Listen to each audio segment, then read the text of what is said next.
Y este episodio es traído a ti gracias a Vázquez Immigration. Cuando se trata de inmigración, no se trata solo de papeles.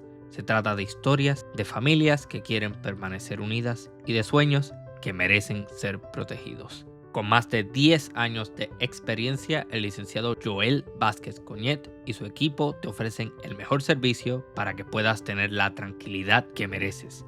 En Vázquez Immigration recibirás una orientación clara y honesta, guiándote paso a paso para que entiendas tus opciones y tomes las mejores decisiones. Así que no lo pienses más, llama al 708-998-2045 o visita vasquezimmigration.com.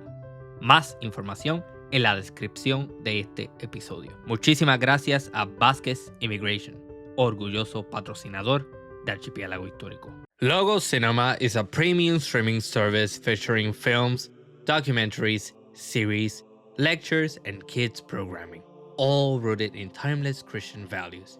No agenda, no propaganda, just excellent storytelling that uplifts faith, family, and the human spirit. You'll find original productions, documentaries on history, saints, culture, and faith, family-friendly content, and Christian films from around the world, including exclusive titles available only on Logos Cinema.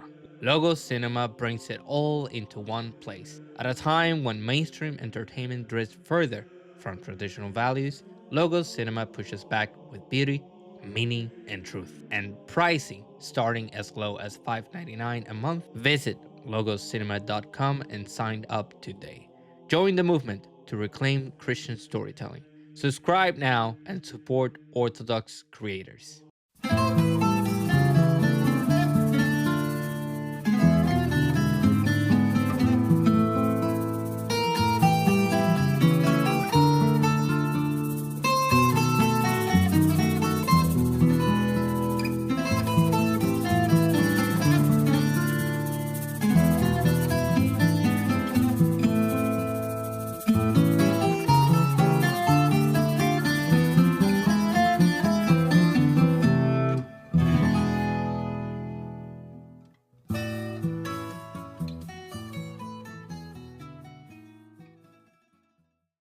Bienvenidos a una nueva edición de Archipiélago Histórico. Mi nombre es Ramón González Arango López y en esta ocasión tengo el gusto de conversar con el señor Harold Acevedo Márquez. ¿Cómo está? Saludos, bien, Ramón, y a los amigos que nos escuchan. Yo pude dar con su información de contacto gracias al doctor Carlos Mendoza Acevedo. Me dijo, yo conozco al señor Harold Acevedo Márquez. Es una, ¿verdad? Para la gente que no es de Puerto Rico que escucha este podcast, bestia en este contexto no es algo malo, es una bestia de la memorabilia. El tipo sabe, tiene memorabilia y sabe de deporte, específicamente de béisbol. ¿Y cómo entra en contacto con el deporte? Me imagino que lo jugó o algo cuando niño, ¿no? Sí, bueno, lo jugué de niño. Yo soy natural del pueblo de San Sebastián y El allá el pepino. béisbol está bien arraigado en la cultura, en la sociedad. De niño, en la escuela se jugaba béisbol, que sea con bolas preparadas con vasitos y tape o de aluminio. Ese era el deporte que más se practicaba. Y crecí viendo béisbol principalmente, y jugando béisbol en la escuela y los fines de semana con las amistades. No fui un jugador profesional, pero llegué a jugar hasta clase B. ¿Y qué viene siendo eso dentro de los Eso niveles? Pues yo desconozco. es una categoría antes de la clase A y luego de la clase A, pues entonces viene el béisbol doble A, hasta los 16 años. Interesante, interesante. El béisbol AA en el contexto puertorriqueño es el profesional. No, está la Liga de Béisbol Profesional de Puerto Rico, que es la que agrupa a los jugadores, muchos que han llegado al más alto nivel, que son las grandes ligas, pero Ujú. también otros jugadores profesionales que han estampado su firma y están en el proceso de llegar a grandes ligas. Previo a ser profesional, se juega el béisbol AA, que es la liga aficionada y que ahora pues se permite que jugadores profesionales puedan participar del torneo federativo y jugadores como han sido Juan Igor González, ahora mismo está jugando Derek Rodríguez, que estuvo con San Francisco y es el hijo de Iván Rodríguez. Juan González fue jugador más valioso en 2 ocasiones de la Liga Americana. jugó el torneo. Y hay muchos profesionales que ahora la reglamentación permite que puedan participar en el torneo. Entonces, hábleme más del pepino, es pepiniano, Sí, entonces. sí, sí, San Sebastián ha dado jugadores profesionales de béisbol, como lo fue Juan José Benique, le llaman el Keeper Cangrejero, que jugó por espacio de 17 temporadas. Y en el béisbol de Puerto Rico es uno de tan solo 6 puertorriqueños en haber conectado más de 1000 imparables en el béisbol de Puerto Rico. Es una gesta bien difícil de lograr y de hecho es el único pelotero que queda vivo de ese grupo selecto de jugadores que alcanzaron ese hito. También está Julio Valera, que fue lanzador con los Mets de Nueva York, los Angelinos de California, y jugó muchos años aquí con los Indios de Mayagüez. Amílcar Correa, Alex Díaz, otro pepiniano que estuvo en Grandes Ligas, fue muy bueno, especialmente a la defensa, aunque en el béisbol de Puerto Rico también se destacó y conectó más de 700 imparables. La Grandes Ligas, su defensa era tal que en un momento el comentarista expresó, el comentarista de los Marineros de Seattle, que en la defensa de Jardín Central, la diferencia con relación a quien él estaba reemplazando, que era nada menos que Ken Griffey, el mejor jugador de su época, a la defensa no se sentía la diferencia. Obviamente la ofensiva de Griffey era descomunal, pero fue un excelente jugador. Y ha habido otros jugadores profesionales, varios de los cuales no han llegado a Grandes Ligas, pero sí han estado en el torneo en la Liga de Béisbol Profesional. Ok, Y el béisbol federativo, ajá, hemos tenido grandes estrellas, como lo fue Genel Búfalo Acevedo, es el líder en cuadrangulares en la historia del béisbol federativo, un exjugador que bateaba promedio, cogía muchas bases, casi no se ponchaba, un excelente ser humano, Eddie Aogio, Roberto Lugo, Raúl Núñez, infinidad de peloteros que dejaron su huella en el béisbol federativo también. ¿qué es un imparable? ¿Es lo mismo que un home run? No, No, es un batazo que se conecta al campo y el corredor llega a base por razón del batazo sin que se haya cometido ningún error. O sea, la bola ok. picó y llegó a la primera base sin que fuese puesto de out previo al lance a la primera. Ok, yo desconozco mucho del béisbol y estaba bien ansioso por hacer esto porque a mí me interesa aprender del deporte y he hecho el comentario varias veces anteriormente. El deporte es una actividad sana, es una actividad que a mí me interesa promover, es algo que me interesa que la gente conozca y que conozca su historia, ¿verdad?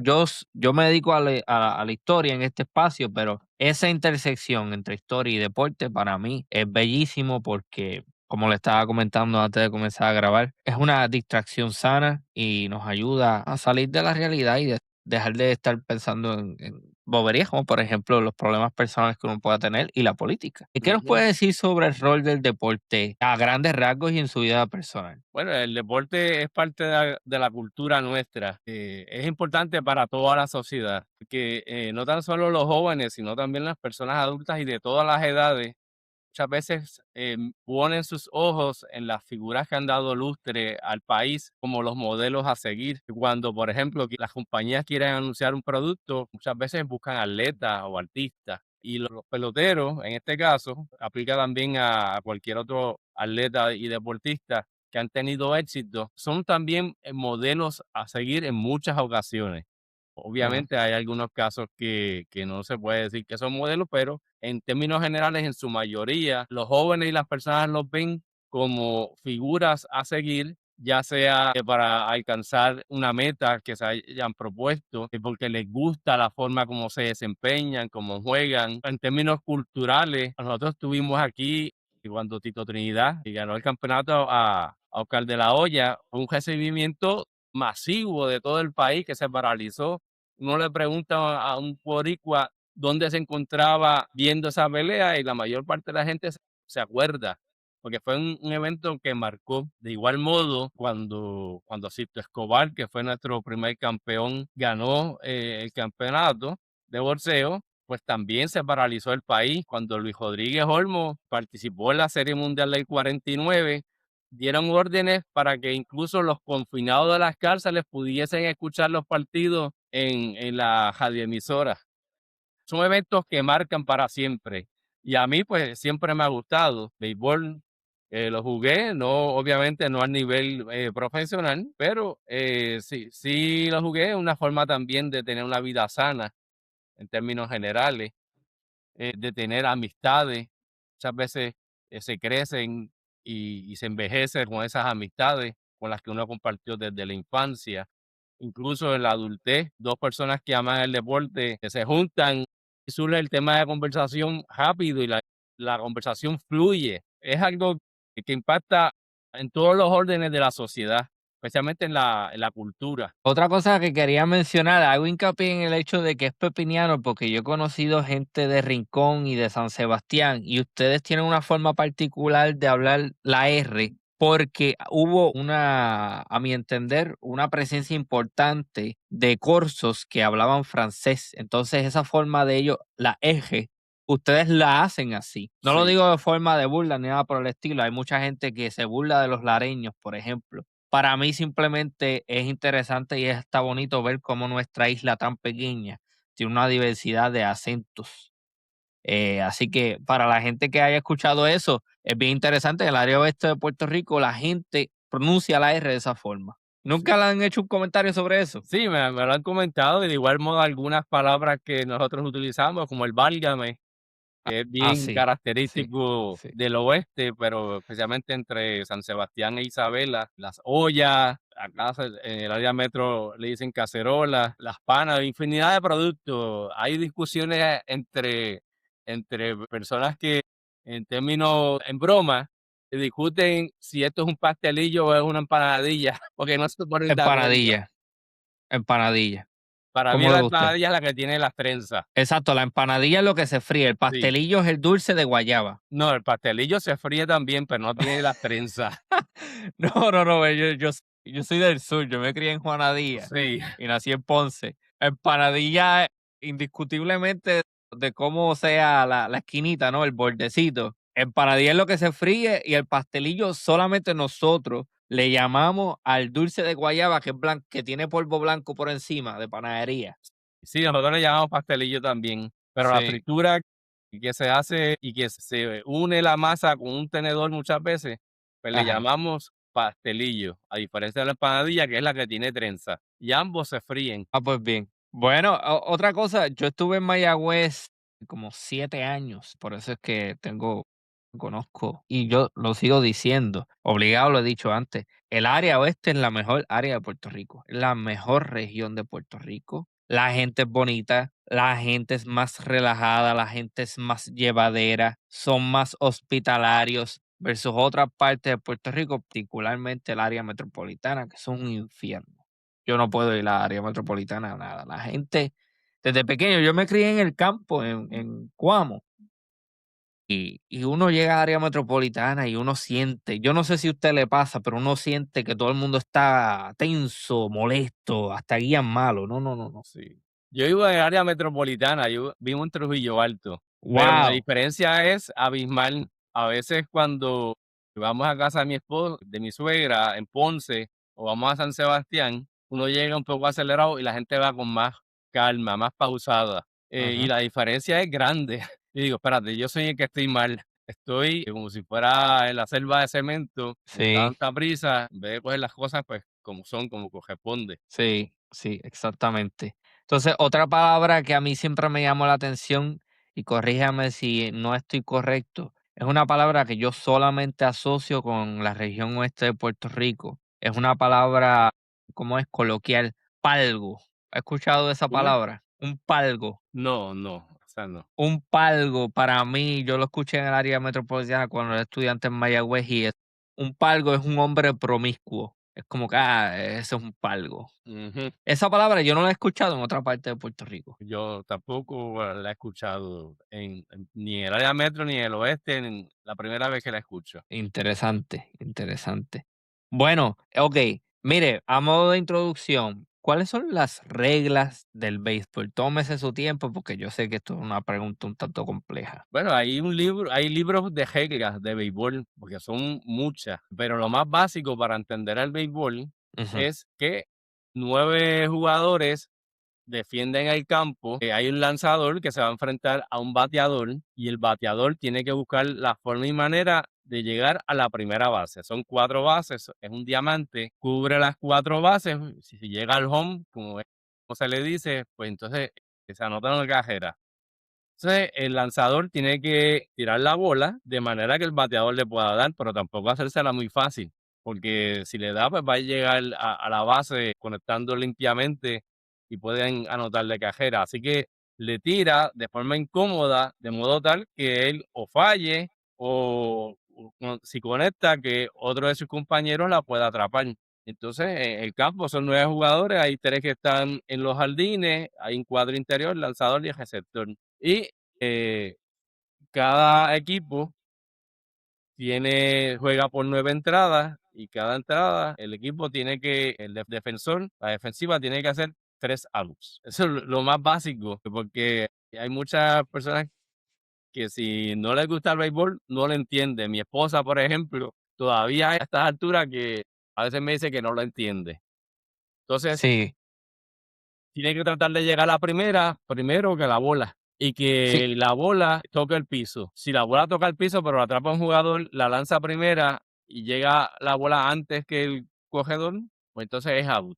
Y el juego, pues esa es la dinámica del juego, así de forma resumida. Si lanzador le tira 4 bolas fuera de la zona de strike, o sea, fuera de la zona donde se supone que el bateador la pueda conectar, pues ujú, entonces lo envasa, va a la primera base. Si le tira en 3 ocasiones y falla, pues entonces se dice que se ponchó. es un out. Pero si tiene 2 strikes y lanza la bola y la conecta de foul fuera de las líneas, pues sigue teniendo oportunidad hasta que la pueda conectar limpiamente y se convierta entonces en un out. Okey. Yo entiendo a su esposa porque recientemente hubo una fiebre con este jugador japonés en los Estados Unidos que se Ohtani. dice que es el mejor jugador de todos los tiempos, Ohtani. Yo viajé a Arizona hace un par de meses atrás para ir al Gran Cañón y todo eso con mi esposa. A nosotros nos gusta sacar un viajecito al año para recargar baterías y ver naturaleza y lugares a donde no hemos visitado. Entonces, mientras yo estuve en este viaje, pues explotó la fiebre esta, todo el mundo hablando de Otani, Otani, Otani. Y yo, pues, estando en el hotel, digo, bueno, déjame darle un vistazo al juego este, creo que era los de, ¿cómo que se llama? La serie, el último juego. Son los Dodgers versus los Blue Jays, creo que eran. Los Azulejos de Toronto, los Blue Jays y los Dodgers de Los Ángeles, la Serie Ok, Mundial. pues lo voy a decir porque entiendo lo que le pasa a su esposa. Yo mirando el juego, yo sé las reglas que usted me está diciendo, pero lo voy a decir en dónde es que yo me pierdo. Yo empecé a ver el juego, inmediatamente se bombardea la pantalla con un montón de numeritos raros, 26 y te ponen acrónimo, RPG, VG, Z, qué sé yo qué, por darle ejemplo. Y uno dice, pero ¿qué demonios son estos números? ¿Qué nos puede decir sobre eso? Porque eso puede ser intimidante y uno como que, pues, ¿qué significa esto? Sí, ahora las estadísticas han cambiado muchísimo y la forma de interpretarlas. Le llaman cibermetría al uso de la tecnología para hacer nuevas estadísticas que antes nunca se utilizaban. Y son importantes porque muchos de los dirigentes toman sus decisiones basadas en la cibermetría. Antes, por ejemplo, tenías un bateador que tenía 10 apariciones en el plato, conectaba 3 imparables y dividías 3 entre 10, decía que bateaba 300 de promedio. Y 300 es un buen promedio para jugar béisbol. Fíjate que se falla el 70% de las ocasiones, pero si tienes éxito en el 30%, eres un fenómeno.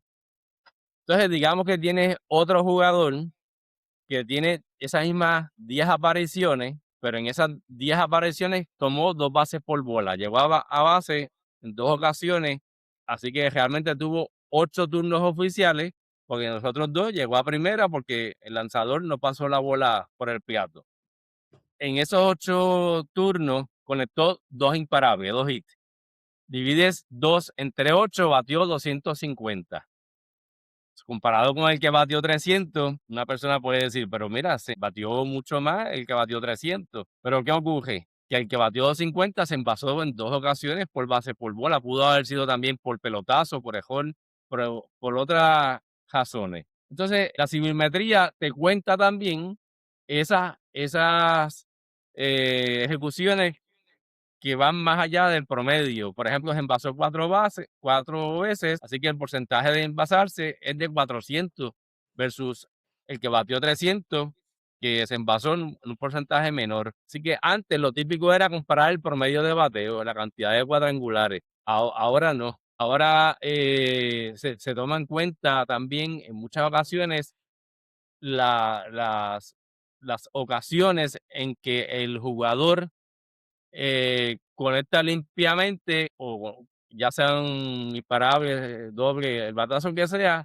situaciones del juego que se consideran críticas porque ayudaron a impulsar una carrera, o el contrario, no había nadie en base y ahí fue que conectó su mejor batazo. Pero en las situaciones de presión es más difícil, porque el nivel de concentración de todos los jugadores es mayor, el lanzador también va a hacer su mayor empeño. Así que no es lo mismo batear con las bases llenas en una situación donde el juego lo puede decidir el batazo de ese jugador, que en una situación donde no hay nadie en base, el marcador quizás está abierto y puede batear de forma más relajada. Así que la cibermetría te considera lo que bateaste de día, lo que bateaste de noche, si te enfrentaste a lanzadores de alta velocidad, de poca velocidad, si los batazos, por ejemplo, ahora que estamos llegando a la fecha del Clásico Mundial de Béisbol, Ujú, un jugador que lanzó por Estados Unidos y que también lanzó por Puerto Rico, Marcus Stroman. Stroman tuvo la estadística destacada de que en un momento dado cerca del 64% de sus batazos eran jodados, eran bolas de joleta. O sea que la bola se mantenía en juego, pero el riesgo de que conectaran quizás más limpiamente, disparable, pues era menor. Y al ser un líder en esa estadística, eso lo coloca en una buena posición, porque no es un jugador que quizás le van a conectar muchos batazos de extra base, quizás le puedan hacer más cajeras. Pero eso antes no se tomaba en cuenta. La cantidad de lanzamientos de un lanzador, la cantidad que lanza en un partido, pues se toma en cuenta si lanzó alto, si lanzó bajito, infinidad de estadísticas que ahora pues sí se toman en cuenta y son muchas veces las que tienen por objeto los salarios y los contratos que tienen los jugadores.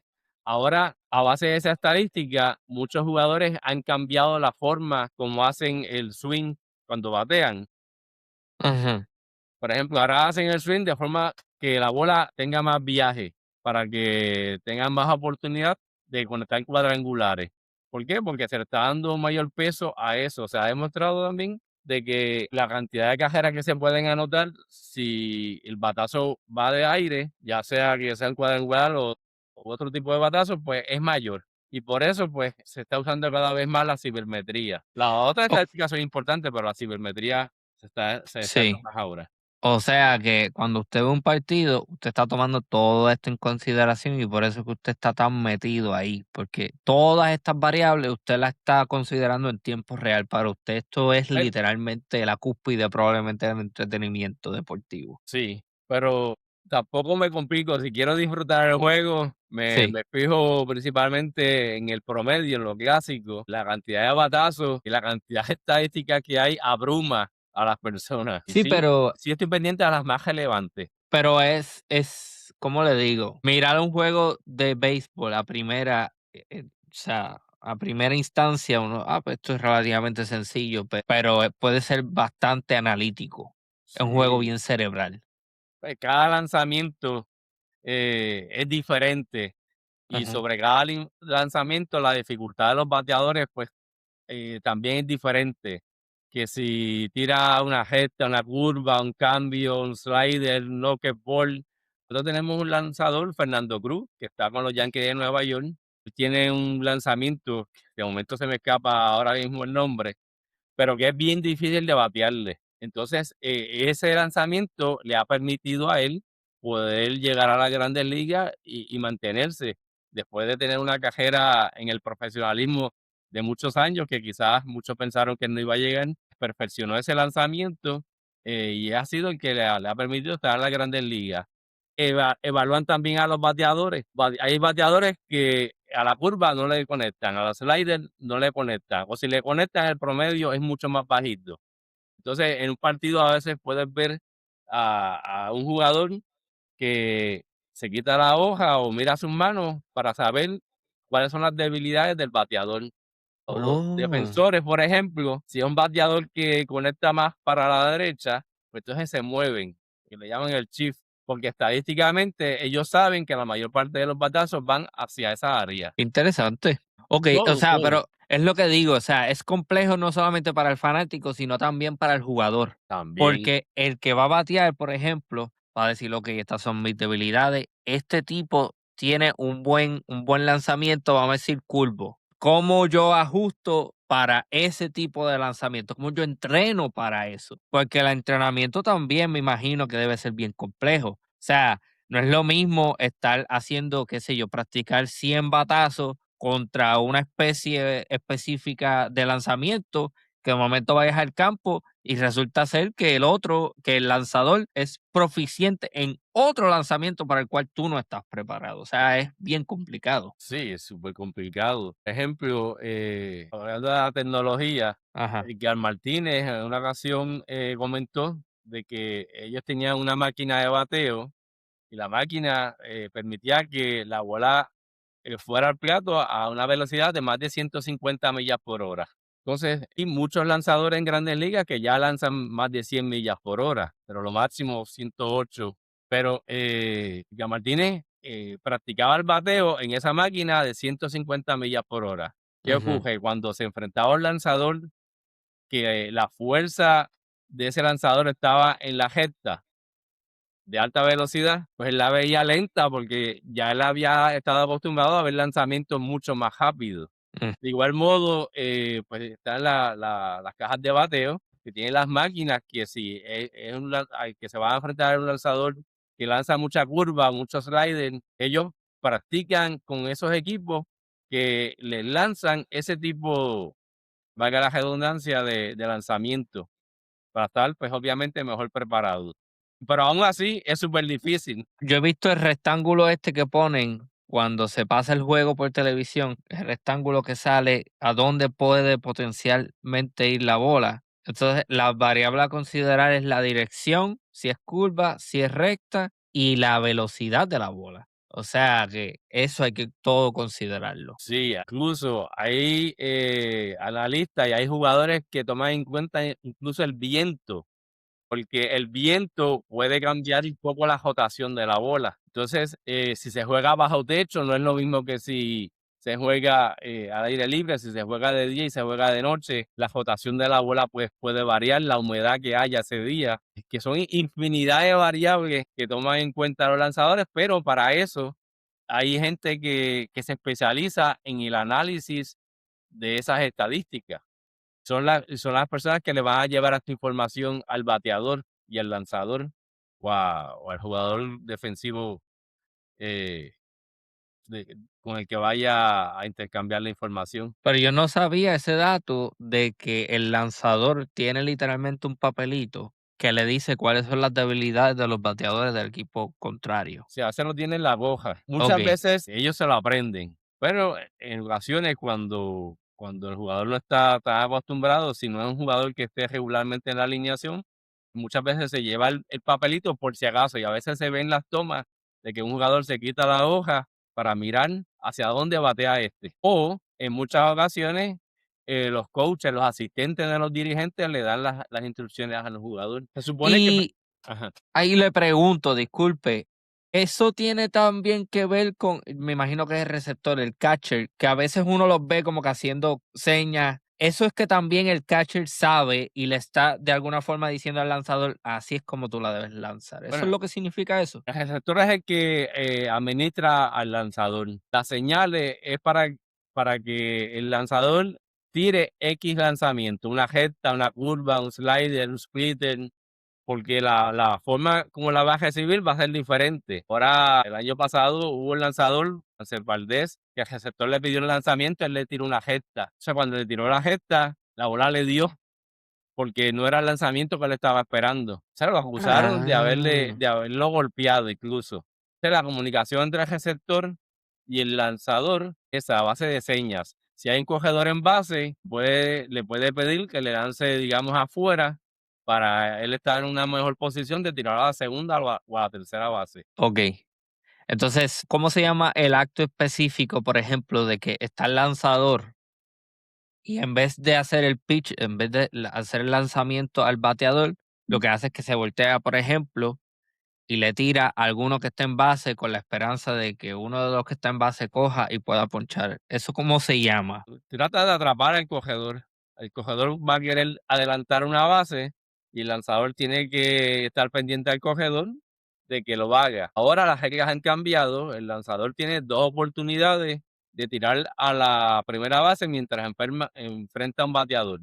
Eso lo hicieron para acelerar un poco el juego. Tiene una tercera opción, pero si lanza la primera y no lo atrapa, pues mueven el cogedor automáticamente a la siguiente base, sea la segunda o la tercera. Pero el receptor, si pide el lanzamiento afuera o alto para hacer la tirada mejor, le llaman un pitch out. O sea, el lanzamiento afuera para tratar de sacarle de out al cogedor. Ok.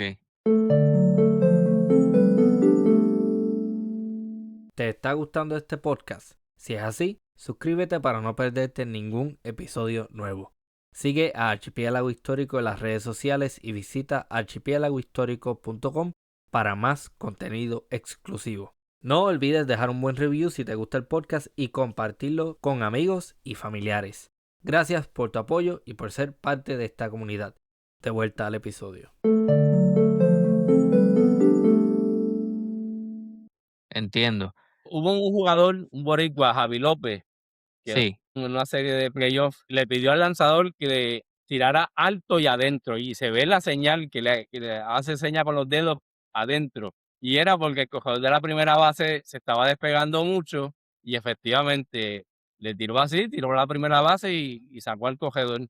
Ok, entiendo. Sí, sí, esto es más estratégico de lo que para el que ignora esto. Sí. O sea, sí, esto es bien Hay complicado. lanzadores, por ejemplo, Luis Tiant tenía 16 lanzamientos diferentes, así que eran 16 señas diferentes. No Ajá. no no era fácil, poder también recibir a algunos lanzadores, por la variedad de lanzamientos que tiene el lanzador. Sí, o sea, que desde la perspectiva de una persona que no sabe nada de esto es simplemente un juego de alguien tirando una bola y otro bateando y pues lo que pase y no, no, no, esto es Es posiblemente, difícil. sí, Bueno, bastante difícil por lo a que tal estoy nivel viendo. de que el que conecta 3 veces limpiamente en 10 oportunidades o 30 en 100 oportunidades y conecta para promedio de 300 se considera un superjugador. O sea, falla el 70% de las veces, y se le considera un buen jugador. En ningún deporte, existe una métrica donde se falle tantas veces, pero con ese porcentaje que se le considere un buen jugador. 30% de las veces, tiene éxito y es un buen jugador. ¿Qué ligas usted sigue específicamente? ¿Usted las sigue todas en Puerto Rico? Me imagino, infantil, doble A, Sí, sí, profesional. pero sigo mayormente la ejecución de los puertorriqueños en las Grandes Ligas y el Ajá, béisbol profesional en Puerto Rico.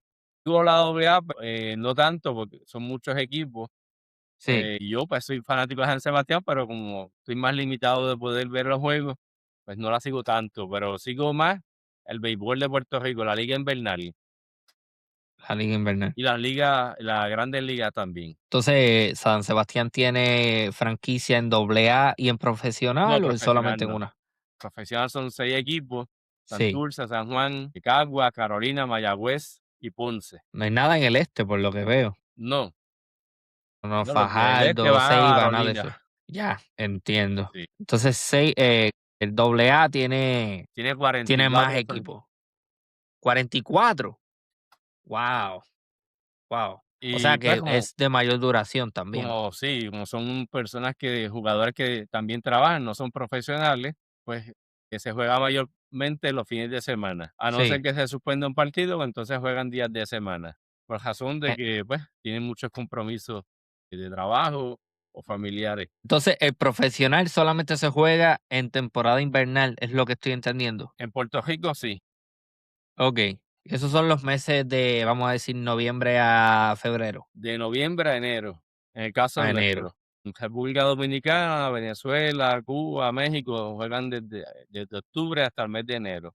En febrero, pues se celebra la Serie del Caribe, que agrupa a los equipos ganadores de cada país. Esa fue la que se celebró hace poco más de una semana, y que México, los dos equipos de México que fueron a la final y uno de ellos salió campeón. Interesante, interesante, porque a México yo no lo veo como uno piensa en México y uno asocia a México con fútbol, pero no con béisbol. Pues creo que mientras más al norte, la Sí, influencia del béisbol es mayor. Mientras más al sur, pues domina un poco más el fútbol. Pero ahora el béisbol ha cogido mucho auge en México y cada vez tienen más jugadores jugando al más alto nivel, que es en la Grandes Ligas. México tiene Liga de Verano, que es similar a lo que viene siendo una categoría AAA, que es una categoría que está por debajo de las Grandes Ligas, y muchos que llegan a AAA, después el próximo nivel es las Grandes Ligas. Y la Liga Mexicana se considera una liga de AAA.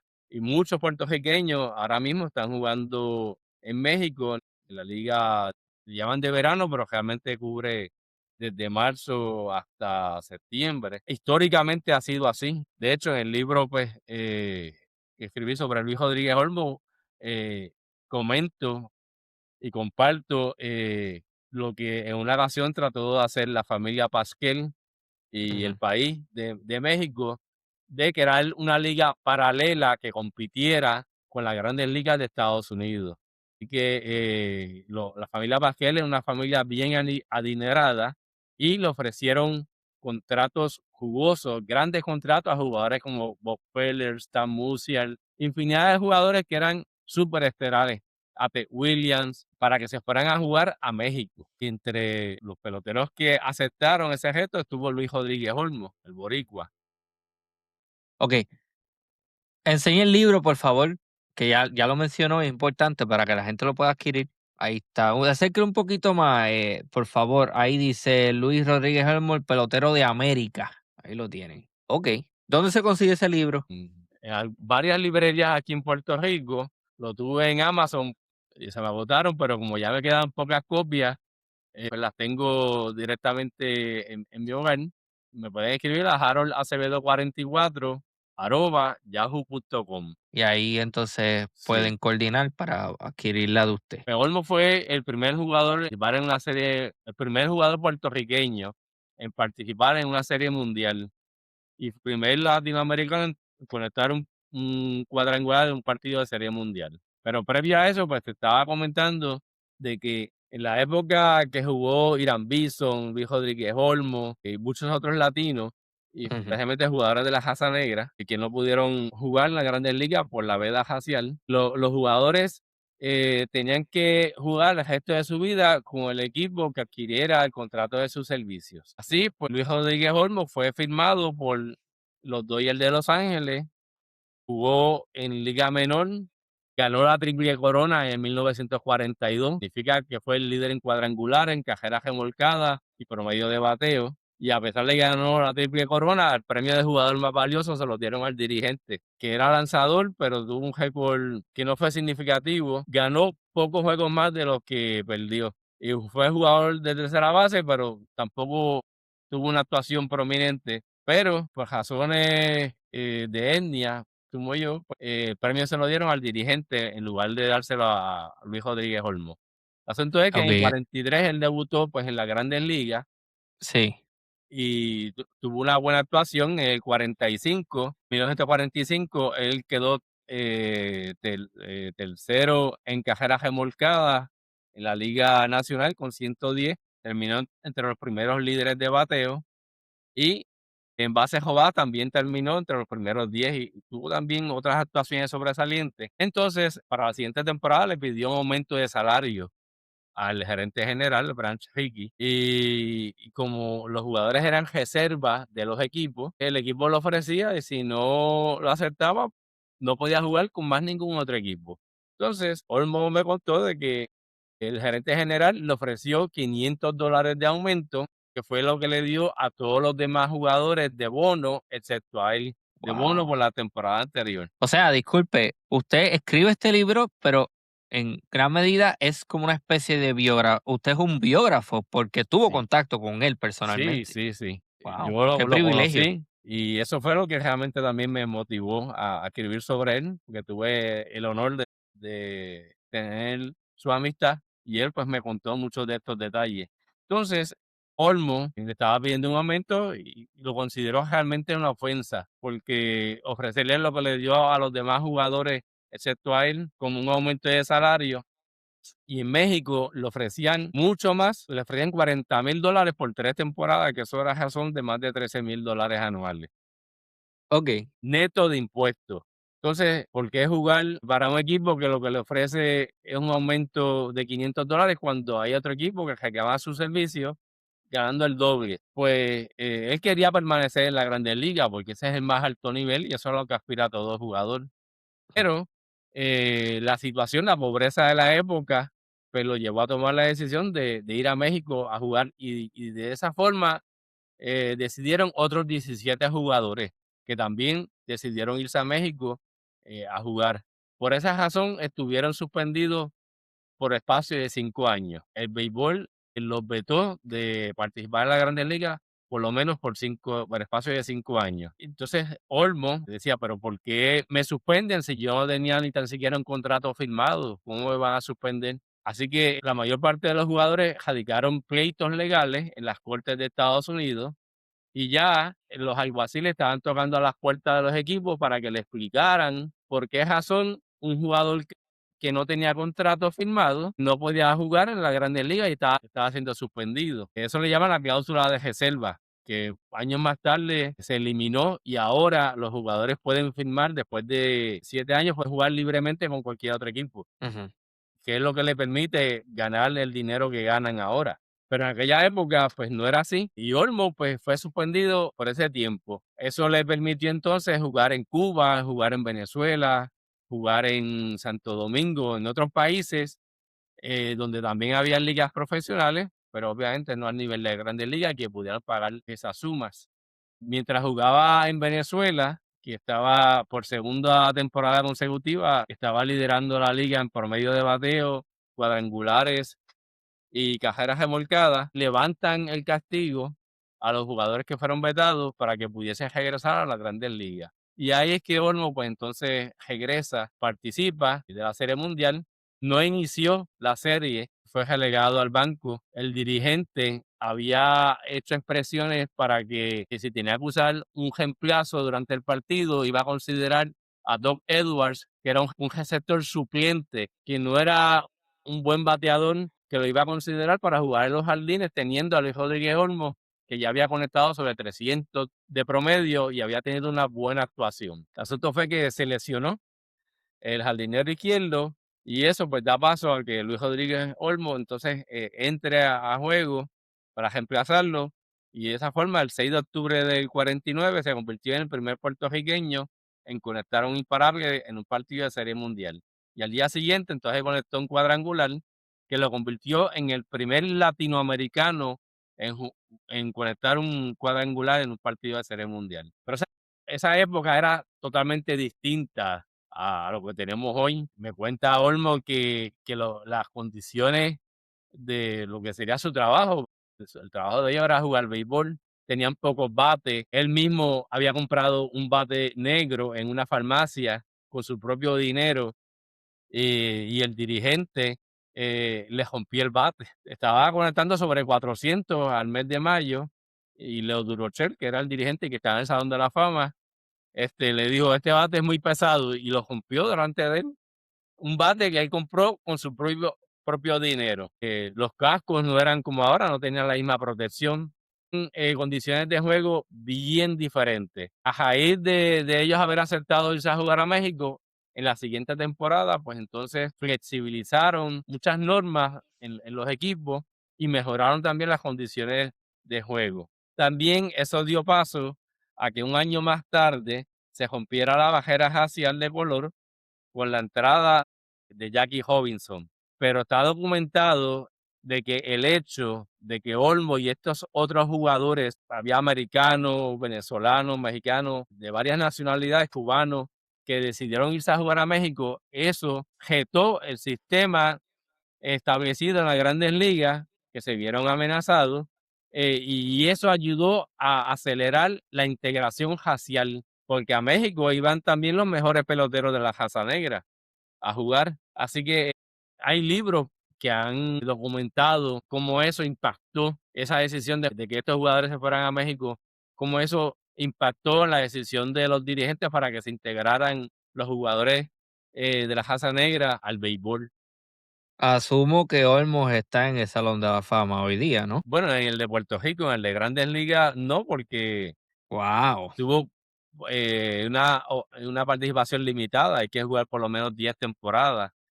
Y mantener entiendo. un nivel. Participó en 6 temporadas. Él sí está en el Salón de la Fama de los Dodgers de Brooklyn, porque los Dodgers, antes de mudarse a Los Ángeles, jugaban en Brooklyn. Mm. Y allí, pues, fue exaltado junto, curiosamente, a John Vandermeer, que fue el lanzador al que él le conectó el primer imparable. Un lanzador que unos años antes había venido de lanzar 2 partidos sin hit y sin carreras. Y su primer partido se enfrentó a ese lanzador. Curiosamente, pues, los 2 fueron exaltados en el 94, 95 al Salón de la Fama de los Dodgers de Brooklyn. Okey, pero eso que me dice de juego perfecto es cuando el lanzador literalmente en la totalidad de un juego lanza perfectamente en el sentido de que nadie le conecta, nadie anota carrera. ¿Eso es lo que significa? Bueno, no fue perfecto porque sí dio bases por bola. Ah, Ahí deja de ser perfecto. Si nadie llega a primera, ni por error, ni por bases por bola, ni interferencia, ni por ninguna otra razón, pues se considera un juego perfecto. El partido se considera, en inglés le llaman no hitter, porque ningún bateador le conectó limpiamente y tampoco le anotaron carreras. Y este lanzador, John Vandermeer, ha sido el único en la historia en lanzar 2 partidos consecutivos sin hit, sin permitirle hits ni carreras. Y o ese sea, fue el pero son que le son tocó perfectos enfrentar años más entonces. tarde. Entiendo. Entonces, quería aclarar algo que recuerdo que el profesor Mendoza me había mencionado. En el caso del béisbol, cuando se habla de serie mundial, estamos hablando realmente de los equipos profesionales de Estados Unidos. En el caso del béisbol, el clásico es realmente el mundial. Bueno, es una competencia entre países, porque las Exacto. ligas mayores de Estados Unidos, cuando se enfrentan los 2 equipos campeones de cada liga, le llamaron Serie Mundial, porque, realmente los jugadores de más alto nivel, la mayoría juega en la Grandes Ligas, pero no representa a ningún otro país, excepto Canadá, que tiene 2 equipos. Pero en Japón se juega un béisbol de alto nivel, que de hecho fueron campeones de los primeros 2 clásicos de béisbol. De igual modo, en República Dominicana, el clásico de béisbol reúne a los equipos de diferentes países que tienen jugadores que juegan al más alto nivel, aunque ahora eso se está cuestionando porque, muchos jugadores declinan, representar a su país, ya sea porque tienen contratos en los que el equipo le paga mucho dinero y no quieren arriesgarse a que se lesione. Selecciones, ajá, sí. O por diferentes razones, al clásico anterior, pues Carlos Correa iba a tener su primer hijo y declinó jugar con el equipo porque quería estar en el nacimiento de su hijo. Ahora, pues la discusión ha sido los seguros que no cubren la actuación de los jugadores y por no estar asegurado, pues es una inversión alta. Ya le pasó a Edwin Zubaldía, al boricua, que el año pasado, digo, el clásico anterior, en la celebración del partido, brincó y se lastimó el pie y perdió la temporada completa. Son inversiones grandes que hacen los equipos que ahora mismo está limitando el que muchos jugadores representen a su país. Pero me imagino que en términos generales, con relación al clásico, los que brillan son Venezuela, Cuba, Puerto Rico, República Dominicana, Estados Unidos y Japón. Y ¿Me Japón. falta alguno? México, creo que lo mencionaste, No, no, no, México no. Pero México está ahí en esa pero se conversación. considera las principales ligas del mundo, incluyendo también a Corea, que tiene Ajá, una Corea. liga, sí, de alto nivel. Pero esos son los equipos dominantes, son esos que mencionaste. ¿Y cuál es el otro equipo de Canadá, además de los Blue Jays? Estaba en Montreal, pero realmente Montreal se mudó a Washington hace ya muchos años. Realmente es un solo equipo. Ok. Sí. Pero cuando se hizo la Entiendo. expansión en el 76 o 77, pues se tenía a los Expos de Montreal que jugaron aquí en Puerto Rico y a Toronto. En la actualidad solamente hay un solo equipo. Bueno, esto se lo voy a decir yo a la gente que va a estar escuchando o viendo este episodio cuando salga. A mí personalmente me vendió el libro. Así que yo le digo a la gente, envíenle un mensaje de correo electrónico al señor Harold, escríbale y pídale un libro y se lo pide con ¿cómo es? No Autografiado. es autografiado. Sí, porque coño, mano. Ese libro está bien interesante por todo lo que me has dicho. Sí. Y tuve la oportunidad de conocer al jugador, que es lo más brutal. Y fue el último jugador que quedó vivo de que se originó la Liga de Béisbol Profesional de Puerto Rico. Así que pude recoger muchos elementos de cuando inició el béisbol profesional en Puerto Rico. Y cosas, hasta anécdotas graciosas. En Puerto Rico jugó un lanzador que se llamó Satchel Paige, que se le considera el más grande lanzador de las ligas negras y que llegó a las grandes ligas eh, pasada la edad en la que ya muchos están retirados, y jugó hasta los 57 años. Y ese Wow. jugador estuvo en Puerto Rico, jugó con Guayama. Entonces, él tenía un receptor que era su preferido, se llamaba William Perkins. Vivía en Georgia, en Georgia, el estado de Georgia. Ajá. Entonces, en el 38, pues los jugadores viajaban en barco y le enviaron el contrato a William Perkins para que se reportara a Puerto Rico. La comunicación era por telégrafo y que ya eso pues lo habían conversado y le envían entonces el pasaje para que viniera a Puerto Rico. Y cuando llegó, lo fueron a recibir y se dan cuenta que el jugador era delgado, alto y lo que jugaba era baloncesto. Sucede que había un William Perkins en el mismo pueblo y el mensaje se lo enviaron al que era baloncelista. Y cuando él lo recibió, dicen los periodistas que tampoco se explicaban cómo algo así pudo haber ocurrido, que no se dieran cuenta de que no era el jugador con el que habían firmado.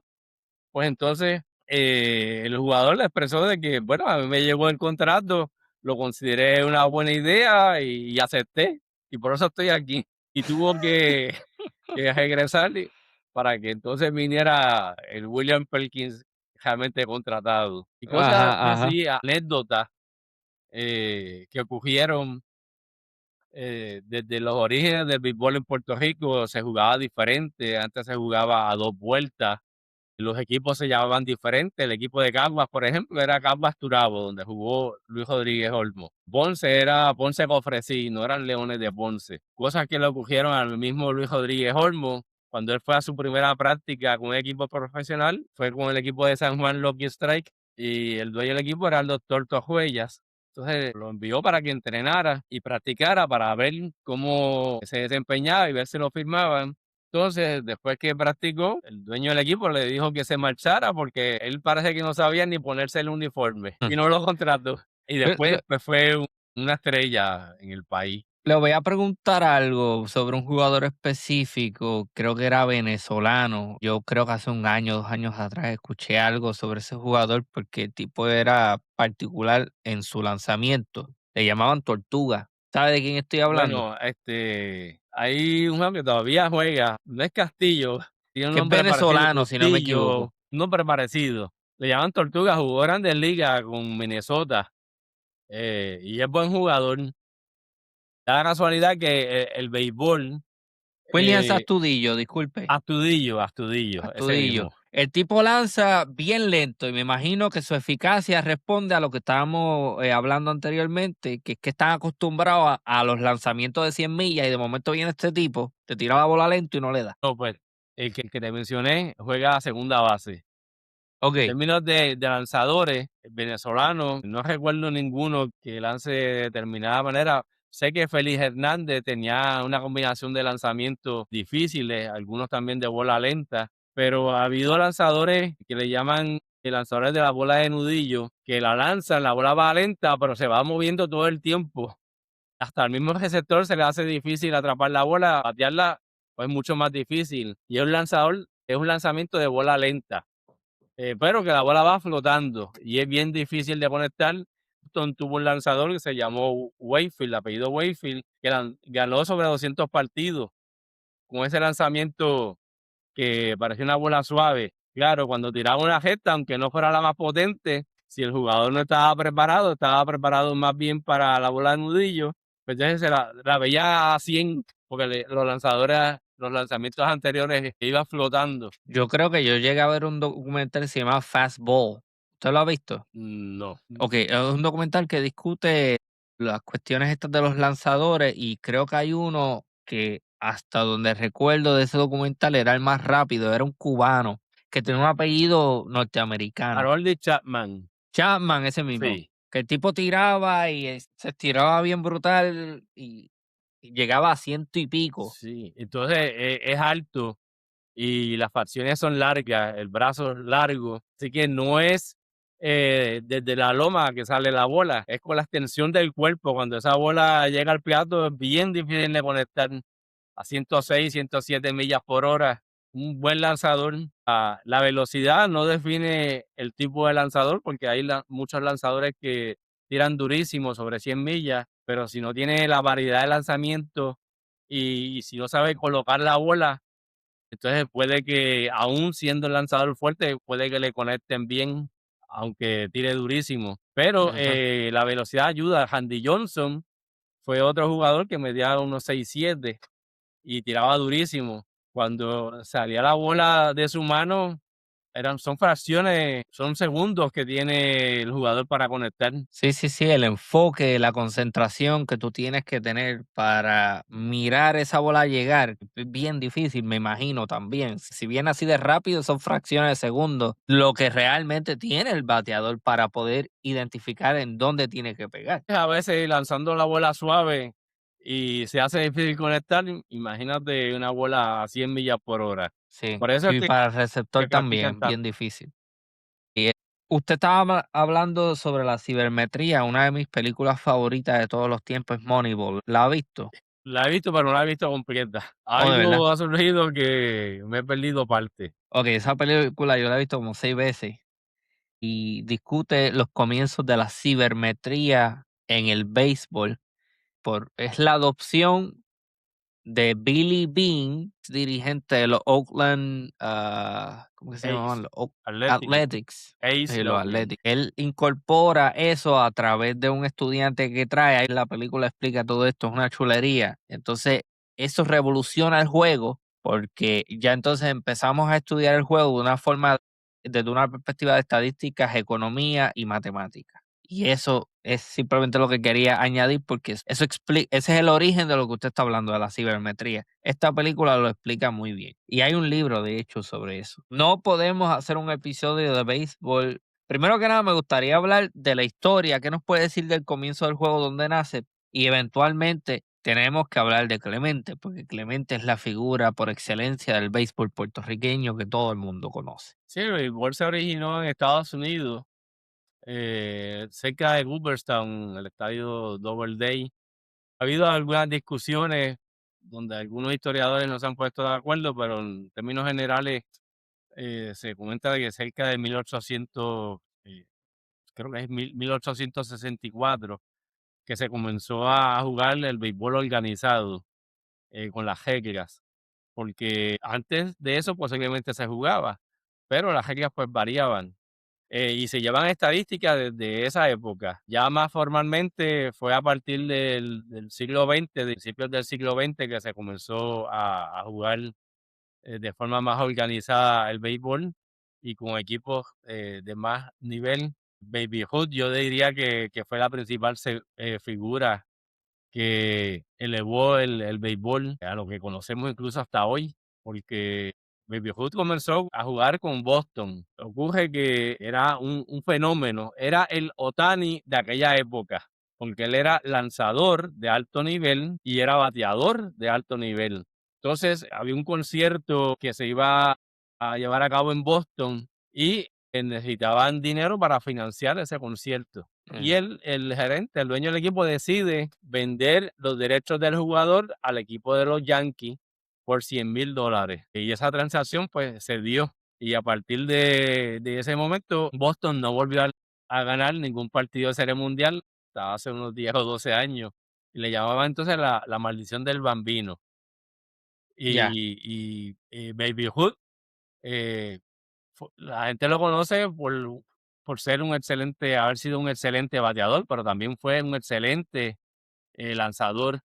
Pero quizás más que eso, él era un jugador de pueblo, le gustaba compartir, estar, le gustaba beber, fumaba, era un jugador de pueblo.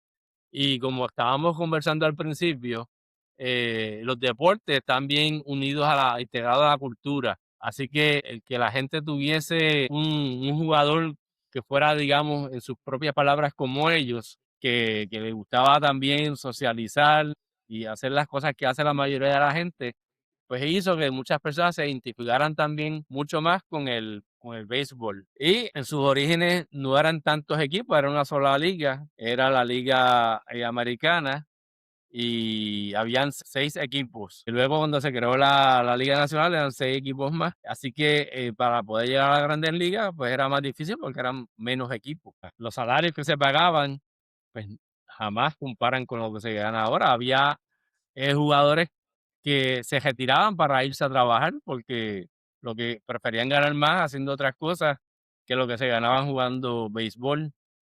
Pero así poco a poco el béisbol fue escalando, se convirtió en el deporte de Estados Unidos de aquella época y así ha sido pues hasta hoy en Puerto Rico, en el Caribe, en Cuba, Venezuela, Colombia, todos los demás países. eh, en parte, debido también a la inmigración, muchos latinoamericanos también aprendieron, pues, a jugar béisbol. En Puerto Rico se acepta, en términos generales, que fue gracias a, yo digo Santiago Iglesias, pero no es Santiago Iglesias, es que es de apellido Iglesias, Amos Iglesias, el que trajo el béisbol a Puerto Rico. Aún así hay una discusión sobre si fue puertorriqueño, un español, un cubano o un americano porque por causa de la invasión, los jugadores, los empleados federales jugaban béisbol. También los puertorriqueños que habían estado viviendo en Estados Unidos también jugaban béisbol y había también intercambio con otros países. En el caso, por ejemplo, de aquellos que han mencionado que fue un español, uno dice, ¿cómo va a ser que un español haya traído el béisbol a Puerto Rico? Sucede que los españoles estaban en Cuba y hubo españoles que los movieron cuando éramos colonia española, movían a los soldados algunos comentan que un soldado que estaba radicado en Cuba lo trajeron a Puerto Rico y fue el que ayudó a promover el béisbol. Pero la versión más aceptada fue la de Amos Iglesias, en la que se menciona que un pelotero de nombre Braulio fue el que impulsó el béisbol en Puerto Rico y para el mes de enero de 1898 se comienza a jugar béisbol en Puerto Rico profesional, es decir, con reglas. Es curioso porque una nota periodística que tiene el line-up de los equipos, en uno de los equipos solamente presenta 8 jugadores en lugar de los 9 que se supone que sean. Así, en Puerto Rico el béisbol pues comenzó a practicarse no a través de ligas, sino de equipos que invitaban a equipos también de otros países, habían equipos cubanos, equipos de Estados Unidos, algunos compuestos por latinos o algunos compuestos únicamente por cubanos o peloteros de las ligas negras. Fíjate que los peloteros de las ligas negras, pues en Puerto Rico jugaban igual que cualquier otro pelotero, en igualdad de condiciones. Aquí había una integración racial, algo que no lo había en el béisbol de Estados Unidos. Eso pues dio la oportunidad de que grandes peloteros de la raza negra jugaran en el béisbol de Puerto Rico desde que se originó el béisbol y se originó la Liga de Béisbol en 1930, mm, perdón. El 13 de noviembre se hicieron prácticas de varios equipos. 13 de noviembre de 1938 se comenzaron a hacer las prácticas entre equipos que ya se le llamaba liga de béisbol semiprofesional, porque no había, lo que habían antes eran torneos que organizaban grupos particulares que conformaban un equipo e invitaban a otros equipos tanto de Puerto Rico como de otros países. Ya Ujú. en el 38, en Ponce se origina la Liga de Béisbol Semiprofesional y ahí es que la franquicia de Ponce, Presín, Mayagüez, India, pues le daban también era como el asociado al vino, el color vino. Se me escapa ahora el nombre también. Guayama, que tenía equipo. eh, San Juan tenía equipo. Para el 38 Santurce no pudo eh, integrarse a la liga. Fue un año más tarde. Mayagüez y Aguadilla. En noviembre del 38 pues, se origina la Liga de Béisbol Profesional de Puerto Rico, liga semiprofesional, porque se hizo profesional más tarde. Obviamente en aquella época los jugadores no podían vivir con el salario que recibían. Por ejemplo, Luis Rodríguez Olmo me contó que a él lo que le pagaban era $7 semanales y con eso le ayudaba a su familia. Obviamente el costo de vida era mucho más bajo. Sí. Entonces, jugaban principalmente fines de semana. Me decía que al jugarse únicamente fines de semana, pues eso llevaba a que ellos se enfrentaran a los mejores lanzadores de los otros equipos, porque siempre en la semana podían descansar y estar listos para el fin de semana. Y así pues se desarrolló el béisbol en Puerto Rico. Después la liga se hizo profesional. Irán Bison fue el primer pelotero puertorriqueño en jugar en las Grandes Ligas. Lo hizo en el 42. Y tuvo una actuación también memorable. Lanzó 7 blanqueadas en una temporada. Ahora, si hay un lanzador que le hace 3 en una temporada, es mucho. Él lanzó ¿Qué, 7 qué es toda la eso? temporada. ¿Cómo? ¿Qué es eso específicamente? Que no le hicieron cajeras en el partido. Ok, que no le hicieron carrera. Después jugó Luis Rodríguez Olmo, llegó Luis Canela Márquez, y siguieron integrándose poco a poco jugadores hasta que en el 55 Roberto Clemente pues llega a las Grandes Ligas. Él jugó béisbol federativo, béisbol AA con Junco y desde joven fue un excelente jugador. Estos jugadores de aquella época eran unos fenómenos porque además de ser buenos peloteros, tenían buenas actuaciones en otros deportes, buenas actuaciones de alto nivel en otros deportes. Cam Bison, por ejemplo, representó a Puerto Rico en el voleibol ganando medallas en los Juegos Centroamericanos. Ah, en voleibol, wow. Jugó A mí me baloncesto encanta el también. voleibol. Tanto Roberto Clemente, como Irán Bison, como Luis Rodríguez Olmo, que Rubén Gómez fueron lanzadores de la jabalina. Yo siempre he pensado que el lanzar la jabalina tiene que tener algún efecto positivo en la fuerza del brazo, porque esos que mencioné, por ejemplo, se destacaban por la fuerza de sus tiros. Ujú. Entonces, Roberto obviamente pues jugó primero con Santurce en el profesionalismo, que fue compañero de Luis Rodríguez Olmo, y da la casualidad que en un momento dado de la temporada, los 3 jardineros de Santurce fildeaban la bola en forma de canasta, es decir, que ellos jugaban en los jardines y cuando la bola era bateada por sus predios, la atrapaban poniendo el guante frente a su cintura. Y los Ajá. 3 jugadores eran Willie Mays, Roberto Clemente y Luis Rodríguez Olmo. Y eso ocurrió en varias ocasiones. Roberto Clemente pues, fue firmado, jugó para los Reales de Montreal, que fue el mismo equipo también donde jugó Luis Rodríguez Olmo. Lo tenían escondido porque no querían que ningún otro equipo lo viera para que lo firmaran. Y finalmente, después de otros intentos de firma de otros equipos, los Piratas de Pittsburgh, pues estuvo con los Dodgers, los Piratas de Pittsburgh adquieren sus derechos y debutó con los Piratas de Pittsburgh. Cuando él debutó, no era un jugador estelar. Sus primeras 3 temporadas fueron temporadas promedio, no fueron temporadas destacadas. Por ejemplo, Orlando Cepeda y Luis Rodríguez Olman, sus primeras 3 temporadas lo superaban a Clemente en prácticamente todas las categorías. Pero Clemente era un atleta, llegó joven, y poco a poco fue mejorando. Desde principios se supo que él iba a ser una estrella por la forma como jugaba. Eh, los cronistas de la época lo describen no tan solo por las estadísticas que él presentaba, sino también por la forma en que jugaba. la fuerza de su brazo, la precisión de su brazo, porque no es tan solo tener fuerza, hay que tener también precisión, y la velocidad que tenía, la manera de acomodar sus batazos para áreas donde tuviese más oportunidades de alcanzar más bases. La gente en ocasiones comenta de que Clemente no conectó tantos cuadrangulares, son 200, poco más, cerca de 250 cuadrangulares, pero los parques en aquella época eran mucho más grandes. Y Clemente fue un especialista en triples y está entre los líderes en triples conectados.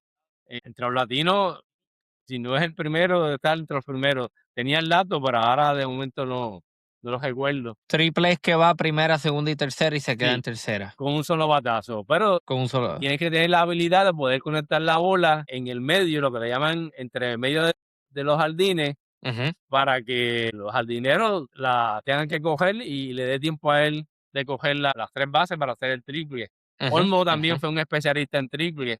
De hecho, él tuvo un récord de ser el último bateador derecho en conectar un cuadrangular y un triple con las bases llenas, y no fue hasta el año 2000 que le rompieron esa marca. Eso lo logró en un mes de octubre. Y Clemente, pues, fue también un bateador de triple. Conectó sobre 160 triples en Grandes Ligas. Esos 9 jugadores en el jardín, me imagino que son uno por base, más el lanzador son 4. Entonces 3, uno en el medio y 2 en la esquina.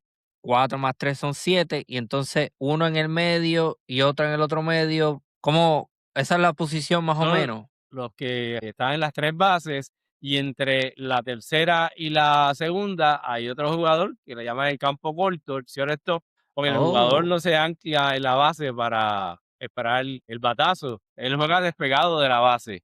Entonces hay un shortstop que está entre medio de las 2 bases. El segunda, pues obviamente se mueve a la derecha, un poco más cerca de la primera, porque no todos los disculpe. batazos van a pasar por encima de la base. Entonces el shortstop me imagino que lo que hace es minimizar las posibilidades de que los jugadores puedan llegar a segunda. O sea, lo hace más difícil. Sí, Está ahí sí. entre medio para ponchar durante la carrera, es que se llama, cuando está corriendo de una base a otra. Sí, lo primero es que le permite al segunda base jugar más a la derecha, más cerca a la primera. O sea que el espacio entre la primera y la segunda base se reduce, porque ahora el segunda base se movió a la derecha y el campo corto está la tercera y la segunda. Campo corto juega entre medio de las 2 bases para evitar que un batazo pueda bajar por ahí, a no ser que sea un bateador de fuerza, lo que comentábamos antes, de que tenga una tendencia de batear siempre o a la derecha o a la izquierda, que entonces los jugadores Se defensores acomodan. se mueven un poco más, ya sea a la Sí. derecha pues, o a la izquierda. Y otra cosa que lo hace más complejo es que me imagino que estos jugadores que principalmente el de primera y el mismo lanzador son los que tienen más posibilidades de ser golpeados por la bola después de que ocurre el batazo, que es peligroso, eso es peligroso. Sí, ha habido muertes por causa de batazos conectados, de bolas que le han dado a jugadores. Wow. Cuando se inició el béisbol en Puerto Rico, una de las notas que destacaron muchos cronistas era de esta señora que destacó el hecho de que una bola de béisbol le dio a un niño y el niño falleció. Y Wow. eso lo pusieron como una alerta para ver si restringía la práctica del béisbol en las calles, porque se jugaba el béisbol en las calles también. Entonces, un niño falleció de esa forma, pero en el béisbol ha habido varias muertes también por causa de bolazos recibidos. Cuando la Pero bola sale del lanzador, sale rápida, sí, pero cuando sale del bateador, sale también muchas ocasiones mucho más rápida. Y el tiempo de sí. reacción, acuérdate que el lanzador cae fuera de balance, y el tiempo de reacción es mínimo. Ha habido muchos accidentes fatales que no es bueno ni tan siquiera recordar por las situaciones tan delicadas y cómo se les ha afectado la salud. Me imagino que en este caso del niño fue por un foul, porque no logro ubicar. Me imagino que estaba la parte de atrás y fue un foul. La bola no cayó para el campo, sino que fue para atrás o algo y le cayó encima. Eso yo lo leí de una nota periodística, pero no hace mención de exactamente cómo fue que el niño pues recibió el bolazo. Si fue que Eso me batearon o que parece, fue que tiraron, no, a lo mejor no estaba pendiente y la bola le dio, no, realmente no describe la nota qué fue lo que pasó. Estoy hablando de eso porque estoy haciendo la conexión de que eso explica por qué muchas veces hay unas mallas de metal en esa parte, ¿no? Detrás del receptor. Y es por si acaso ocurre un foul o por algún motivo hay un lanzamiento raro, pues no le dé a alguien en el público, ¿no? Me imagino que va por ahí. Sí. Sí, la extensión de esa malla no era completa hacia todas las gradas. Ahora en los parques de Grandes Ligas la han extendido hasta los extremos del jardín derecho y jardín izquierdo. Aquí en Puerto Rico también ha ocurrido lo mismo, porque la bola va con fuerza, no tan solo hacia los fanáticos que están en las gradas inmediatas. Puede que esté bastante retirado cerca del jardín derecho, jardín izquierdo, y aún así la bola llega a una velocidad súper rápida y aunque vaya de forma lenta, la bola es dura. Si le da en la sien, en la cabeza, alguna parte del cuerpo, puede Vulnerable. incapacitar a la persona, incluso pues matarlo.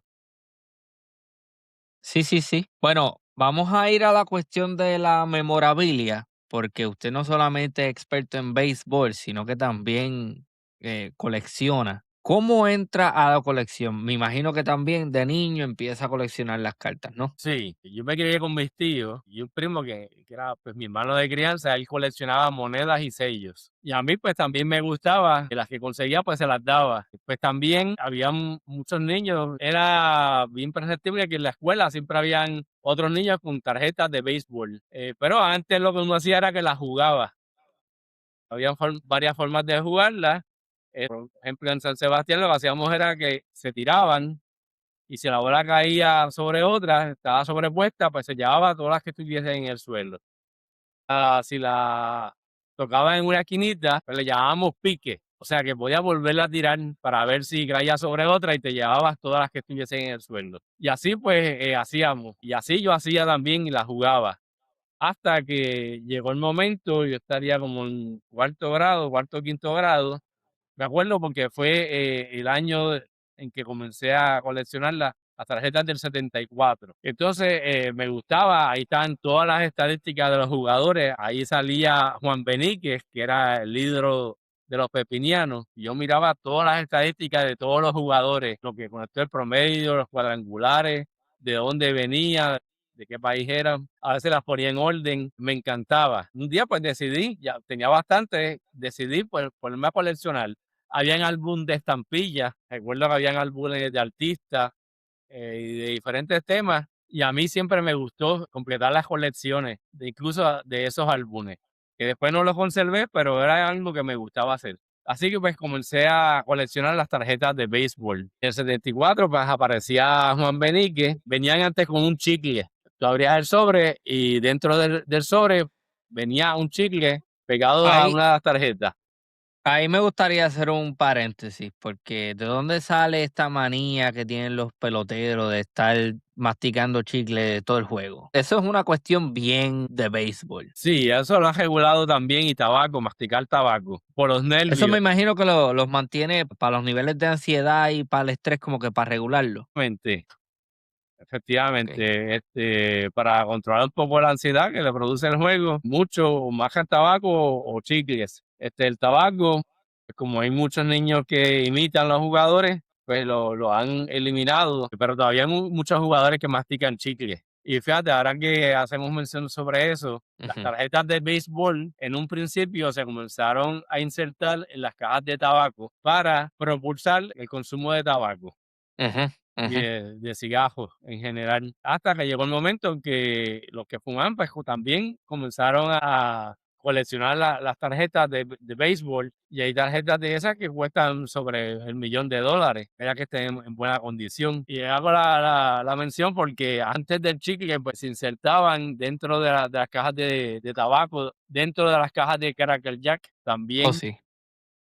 Pero un momento en adelante, pues comenzaron a ponerlas dentro de los paquetes de las tarjetas, los chicles. Yo compraba una caja de tarjetas, entonces el chicle se las regalaba a unas vecinas y yo me quedaba con las tarjetas. Pues la caja Ujú. traía 36 paquetes, así que eran 36 chicles que eran gruesos, con mucha azúcar. Ajá. Y yo trataba de completar el set significa completar todas las tarjetas que vienen de ese año. Antes, pues no se miraba la calidad del jugador. Si era un jugador, digamos, como Reggie Jackson, que fue un jugador extraordinario, y necesitaba otro jugador que no fue una superestrella, pues la podía cambiar, porque uno lo que buscaba era la que le hiciera falta. Ahora, pues se ha convertido también en una industria y Ujú, los jugadores que más la gente busca porque son sus preferidos por la razón que sea, esas tarjetas tienden a tener un valor superior y a base del valor ya no se puede cambiar una tarjeta por otra por el simple hecho de que me falta la otra, sino que se fija también en el valor, porque la realidad es que como hay más gente que las compra, esas tarjetas valen mucho más. Pero en aquella época era así eran todos los amigos de la escuela y la mayor parte de los jóvenes de esa época. Seguí, estudié, nunca cambié ni boté las tarjetas. De seguro te hablas con una persona mayor, te dice, no, yo tuve esas tarjetas, pero mi mamá las botó, ujú, o la esposa, o cuando se casó, se las echaron a la basura. ujú. Por eso precisamente es que ahora valen, porque mucha gente las perdió porque las botaron. Y ahora las tarjetas de esa época pues son más limitadas. Yo me imagino que las más valiosas tienden a ser, por ejemplo, las de los jugadores que tuvieron carreras de importancia, pero por ejemplo, qué sé yo, un Baby Ruth, pero tarjeta de cuando era amateur, cuando empezó. Me imagino que ese tipo de detalle también incide en el valor del. Sí, la primera tarjeta que sale del jugador, que le llaman la Ajá, tarjeta de novato o la Rookie Card, exacto. por lo regular tiene un valor superior a las demás tarjetas.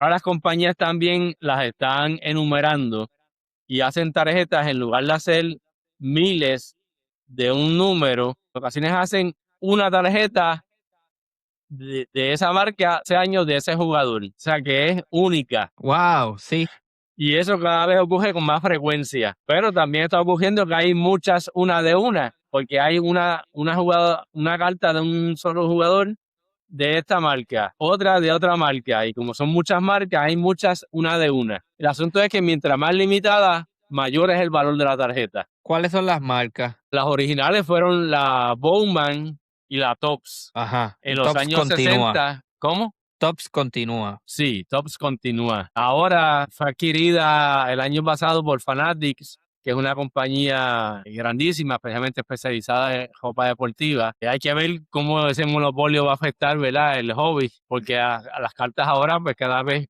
cuestan más los paquetes. Antes uno podía comprar una caja, pero ahora hay que pensarlo.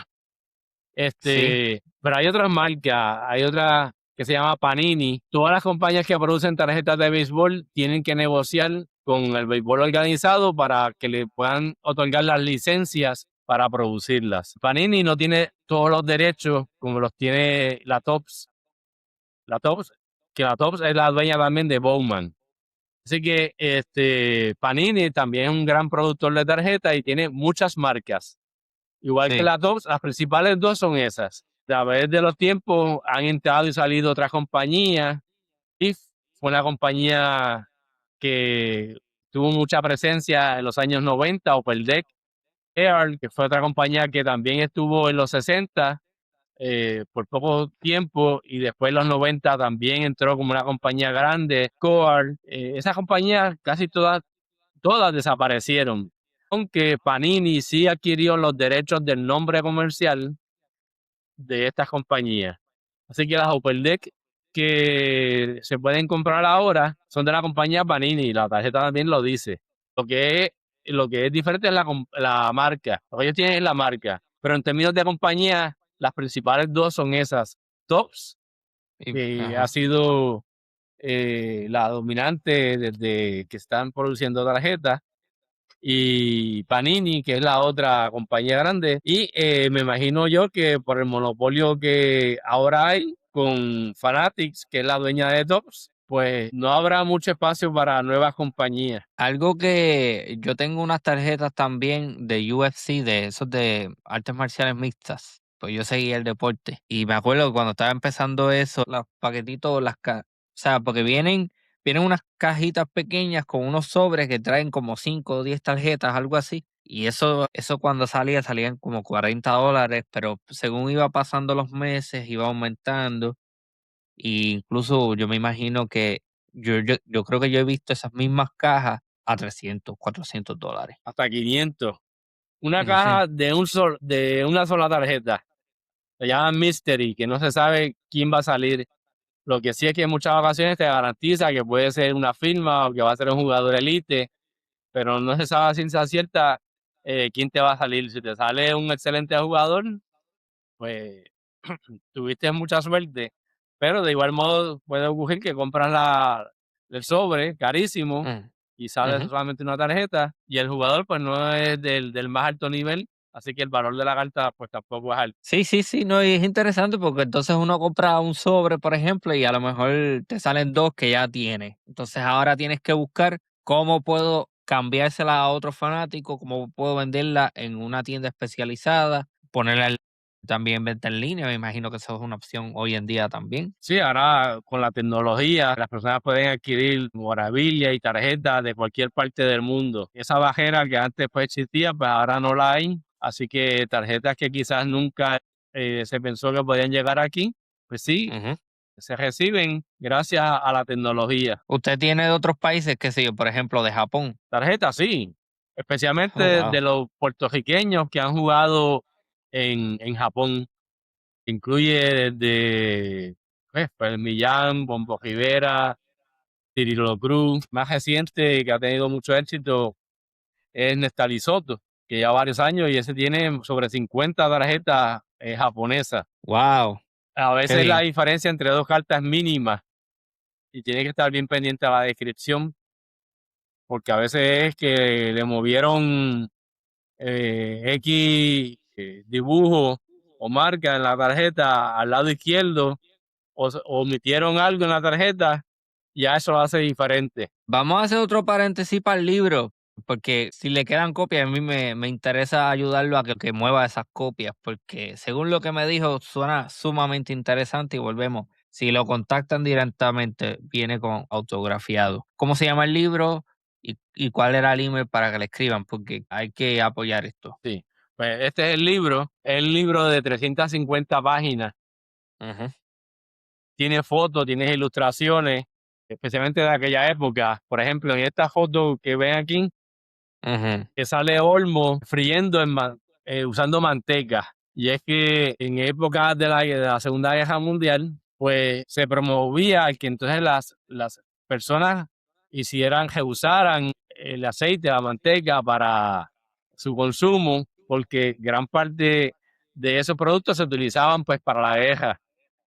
Fotos de Luis Rodríguez Olmo siendo recibido en el plato por Jackie Robinson, porque ellos fueron compañeros de equipo. Es un libro que aparte de ser biográfico, pues es de historia, porque como mencioné al ujú, principio, coge gran parte de los orígenes de la Liga de Béisbol Profesional, pero también pues se recoge sus actuaciones hasta el final de su carrera y de momentos que trascendieron la cultura nuestra. Por ejemplo, cuando él regresó a Puerto Rico, después de haber jugado en la Serie Mundial, le hicieron un recibimiento enorme. Pusieron gradas en el aeropuerto para recibirlo. El mejor cantante de la época era Rafael Hernández y a Luis Rodríguez Olmo le llamaban el Jíbaro. Pues entonces Rafael Hernández también fue haciendo mención, pues también obviamente al Jíbaro puertorriqueño. La descripción de todo lo que ocurrió en esa época, en torno a su figura, pues se describe. Él también jugó bolos y representó a Puerto Rico jugando bowling. oh, Jugó sí. golf y representó a Puerto Rico ganando torneos de golf internacionalmente con las islas. Como te mencioné, él practicó otros deportes, pero el libro está bien documentado Ujú, y hay muchas anécdotas de cosas que ocurrieron en esa época que años más tarde el béisbol se benefició por la ocurrencia de esos eventos, como lo que te mencioné de la integración racial ujú, y el hecho de que los jugadores ahora se pudiesen declarar agentes libres, porque los primeros que retaron la cláusula fueron los jugadores que en el 46 decidieron irse a jugar a México. Mientras tanto, hasta el 70, 71, los jugadores tenían que jugar para el resto de su vida con el equipo con el cual firmaron su primera ocasión. Imagínate que una vez vas a trabajar, te digan de que tienes que trabajar para ese patrón el resto de tu vida, Sí, sí, sí. aunque las condiciones de salario no sean las mismas. Pero, ¿cómo se llama el libro nuevamente y cómo lo conseguimos? Porque Luis vamos a Rodríguez mover esas Olmo, copias. el pelotero de América, que se consigue en librerías de Puerto Rico, el Candil, que lo tenían Betabooks, no sé si le quedan. En la librería Norberto González tienen bastante, porque ellos hicieron una compra grande, pero por alguna razón en la librería que tienen en Plaza Las Américas no está. Sí lo pueden conseguir en la librería que tienen en Río Piedras, o lo pueden también conseguir conmigo directamente, escribiéndome a harold.acevedo44 @yahoo.com, o Ujú, escriben en los motores de búsqueda Harold Acevedo y les va a aparecer. ujú. Excelente. Bueno, quería preguntarle otra cosa que no le he preguntado hasta ahora y es importante. ¿De dónde sale esta distinción pelota versus béisbol? ¿Dónde se le empieza a llamar pelota y por qué? Bueno, el béisbol viene del inglés, sí. ¿Cómo fue que sustituyeron el nombre de pelota por béisbol? Ahí pues no te sabría decir, pero presumo yo de que cuando se originó el béisbol, lo que jugaban era, en Puerto Rico, lo que jugaban era la pelota. Y la gente se refería a ver los nenes jugando con la pelota esa. Ujú, Y eso pues, como hablábamos, muchas de las frases que incluso y refranes que utilizamos están asociados al béisbol. Está en 3 y 2, es una situación del juego de béisbol. Y jugar pelota, me imagino que lo utilizaron para referirse al juego de la calle y se arraigó. Y después, pues, generación tras generación le llamaban pelota, pero, también de la traducción del inglés, pues el béisbol. Cuando se popularizó el deporte, mucha gente se comenzó a referir más bien al béisbol que en lugar de la pelota, porque la pelota, pues, eh, muy la tienen genérico. varios deportes, pero el Ujú, béisbol es el único deporte en el que está a la ofensiva no toca la bola. El que está a la defensa es quien tiene control de la bola. mm. El que está a la ofensiva puede batearla, pero no la puede tocar. Es interesante eso, pero exacto, en español se escribe Beisbol, béisbol con Sí, acento en la con E. acento. En cuanto a la memorabilia, tocamos las tarjetas ya. ¿Qué otros, vamos a decir, productos forman parte del mundo de la memorabilia? Me imagino que obviamente las pelotas autografiadas por jugadores capturadas durante ese juego específico, camisetas. ¿Qué otras cosas raras hay en el mundo de la memorabilia? Bueno, lo más común son las tarjetas. Ajá. Diría que se popularizó el hobby con las tarjetas, pero ahora se colecciona de todo relacionado al deporte, de todo. Hay gente que se especializa en coleccionar bolas, hay otros que se especializan en coleccionar los jerseys, las camisetas, artículos usados por los jugadores durante el juego, como las guantillas, las revistas, por ejemplo, son coleccionables. No todo el mundo sale en la portada de una revista, por ejemplo. En las tarjetas de béisbol, eh, hay compañías que sacan todos los jugadores, pero no todos salen en la portada de una revista. Así que eso lo hace quizás más exclusivo. Hay vasos, cascos, de todo. Yo Mm, tengo, por ejemplo, una bola, tengo por aquí, de béisbol. Esto fue un obsequio que me hizo Luis Rodríguez Olmo, que fue autografiada por sus compañeros de equipo durante el partido de la Serie Mundial. Y entre las firmas que tiene, no sé si la pueden ver por ahí, sí, pues ahí está. ahí Sí. está la firma de Jackie Robinson. Wow. De ese equipo hay 5 o 6 jugadores que están en el Salón de la Fama. Esta es la pieza que yo más valoro, pero no por el valor del artículo, sino por el hecho de que me lo hubiese regalado Luis Rodríguez Olmo. El día que me lo obsequió, pues me estaba contando que sus nietos estaban jugando con ella, tirándola por la marquesina de cemento. Imagínate. Sí, Entonces ajá. yo le dije que la conservara porque eso pues tenía valor. Ajá, ajá. Y que si algún día la pensaba vender o algo, pues que también pues me dijera. Y ahí pues él entonces decidió obsequiármela. Ajá, teatro, hermano. Yo me imagino los nenes esos raspando la bola por ahí, por el cemento. Yo me Sí, imagino, usted se debió haber sentido como que, "Dios, ¿qué está pasando cuando aquí? me contó Espérate". eso, yo dije, Dios mío, ¿pero qué es esto? Pero igual que Pero ellos, ha cogido con otros niños que yo he escuchado, que de momento tienen una bola y la tiran contra el suelo, y si el suelo es de cemento, pues se va a deteriorar, si tiene alguna firma, pues Sí. desaparece. Ajá, ajá. Entonces, pues, como te mencioné, hay gente que se especializa en coleccionar libros, por ejemplo, de Clemente, ya hay más de 100 libros escritos. Todo sobre deporte es coleccionable. Yo tengo tarjetas, que es lo principal. Te voy a mostrar aquí también. Esto es un closet. Aquí yo tengo algunas cosas coleccionables. Sí, sí, sí, sí. Por ejemplo, Colector de latas primera. de que salía Roberto Clemente. Está De Coors sellada Light. porque el líquido, la cerveza, se la saqué por la parte de abajo. Ah, Botellas que eran cervezas. Me lo trajo mi esposa de un viaje. Nick Banks, G. Jackson, sí, sí, sí, sí. Carlton Fisk, otros jugadores. Hay de todo, de todo. Iván Rodríguez sacó su propia cerveza. Qué bien. Tengo Sí, sí, muchos sí. autógrafos, he sido aficionado a coleccionar autógrafos. Llevo varios años coleccionándolos, tanto en tarjetas como revistas. Hay cascos, es que hay de todo.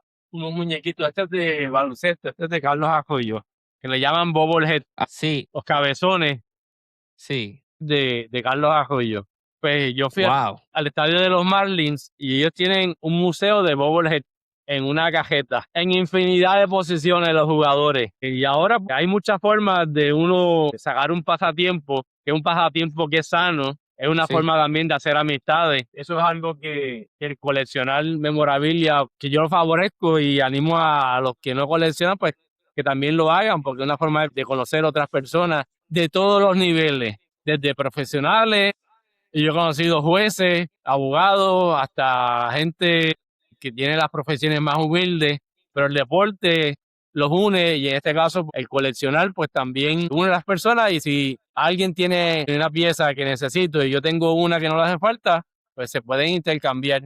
Déjame presentarte también aquí. Estábamos hablando de otros deportes, estas de boxeo. No sé si pueden ver Wow. aquí. Sí, sí, sí. Ahí se ve un poquito el reflejo, pero se puede ver. Ajá, Tito ahí se ve Trinidad, mucho Wilfredo mejor. Gómez y Wilfredo Benítez. Wow. Y autografiada. Autografiada. Ahora llevo ya varios años coleccionando autógrafos. Es algo a lo que le dedico mucho tiempo. Sí, me imagino. Pero yo creo que la gente, si puede conseguir ese libro autografiado por el autor, pues contáctelo, porque eso Sí, sería un sí. palo. Vamos a ir a algo importante para ir terminando, porque a mí siempre me gusta no solamente que aprendan de la historia, sino animarlos a que se conviertan en fanáticos del deporte, porque vuelvo y repito, el deporte es una de las actividades humanas más sanas, las mejores actividades que el ser humano puede llevar a cabo. ¿Cómo encuentra usted la salud del béisbol en Puerto Rico? Y yo le voy a decir algo, yo he visto comparaciones, por lo menos visualmente, yo preferiría ver AA o de liga profesional puertorriqueña antes que la liga de Estados Unidos porque el producto visualmente me parece muy superficial, muy cargado. Entonces, eso se lo estaba comentando yo también al doctor Carlos Mendoza, que cuando yo veo, por ejemplo, un partido o veo algún video de pelota en Puerto Rico, todavía retiene esa crudeza de que tú estás viendo el deporte. Obviamente nada va a reemplazar ver el juego en vivo, pero para mí personalmente yo preferiría ver algo como AA versus Sí. profesional puertorriqueño o estadounidense. El béisbol profesional en Puerto Rico ha evolucionado muchísimo, muchísimo. Antes en Puerto Rico, los jugadores del más alto nivel, como Roberto Clemente, Juan Terín Pizarro, Joven Gómez, Orlando Cepeda, Tani Pérez, todos estos ex peloteros venían a Puerto Rico a jugar y jugaban en el más alto nivel, que eran las grandes ligas. Yo te diría que a raíz de los contratos que devengan los jugadores ahora, y el mismo Olmo en un momento también me lo expresó, de que ellos jugaban en Puerto Rico por la necesidad económica, porque si ganaran mucho dinero, pues a lo mejor no jugaban. Entonces estos contratos donde sufrir una lesión en el juego le puede costar el tener un contrato eventualmente millonario, hace que muchos jugadores pues no se motiven a jugar y otros que ya están establecidos, al devengar unos salarios tan elevados, pues no deciden no jugar. Hoy día la Liga de Béisbol Profesional, a pesar de que hay jugadores de buen nivel y de alto nivel que han estado en grandes ligas, no participan los jugadores del más alto nivel. A diferencia del béisbol que se jugaba antes, donde los estrellas, los de máximo nivel, pues no jugaban aquí. Y obviamente eso afecta a la competencia. Que antes, por ejemplo, un bateador bueno como Roberto Clemente se enfrentaba a lanzadores que eran parte de la rotación regular en el béisbol de Grandes Ligas, Mike Cuellar, Cristian, infinidad de lanzadores de Puerto Rico, de Estados Unidos y refuerzos de otros países. Entonces no es lo mismo enfrentarse quizás, digamos, a jugadores que aunque son buenos, en esta época no están establecidos en las Grandes Ligas, que es el nivel más alto. Así que es un béisbol totalmente diferente. El que se juega a nivel aficionado es un béisbol también de alto nivel, pero dentro de la cultura y de la idiosincrasia en la que juegan estos equipos. Y eso hace que también las personas se identifiquen. Deporte y el béisbol también ha sido crucial en esto, es un instrumento de identidad de las personas. Cuando hay una competencia, o por ejemplo ahora con el Clásico Mundial, la gente se identifica con su país, se enorgullece o a veces se afecta la autoestima y si el equipo tiene la mejor actuación o llega a tener un buen desempeño, la autoestima del país crece más allá de cualquier diferencia que puedan tener por cualquier otra razón política, de religión, es motivo de orgullo. Entonces, en el béisbol aficionado, a pesar de que es de pueblo, que no son jugadores profesionales, sí son jugadores, los mejores jugadores del más alto nivel que puedan jugar en esa liga, en el torneo federativo. Y la gente respalda el béisbol de pueblo y se identifican bastante. Se forman garabías, a veces se forman peleas entre el público por tal de defender su equipo.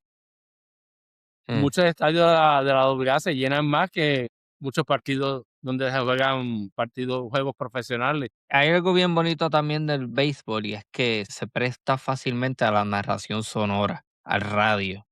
Yo tengo un familiar no vidente, David, y es una persona mayor. Y uno de sus pasatiempos favoritos es escuchar narraciones de juegos de pelota AA por radio AM, por la mañana o por la noche. O sea, que eso es algo bonito de ese deporte, que tú puedes narrarlo más fácilmente que otros deportes, diría yo, de forma sonora. Sí, me cuenta el amigo Luis Aymat, que es narrador también de varios deportes.